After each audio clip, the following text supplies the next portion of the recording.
Merhaba arkadaşlar. Taşacak bu denizde neler olacak? Herkes dört gözle bekliyor.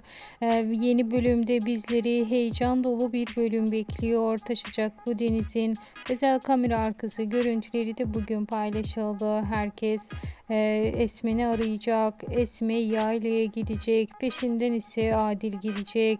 Tabii ki yayla çekimleri bugün başladı ve setten gelen ilk kamera arkası görüntüleri de diğer videomuzda sizlere iletmeye çalıştık.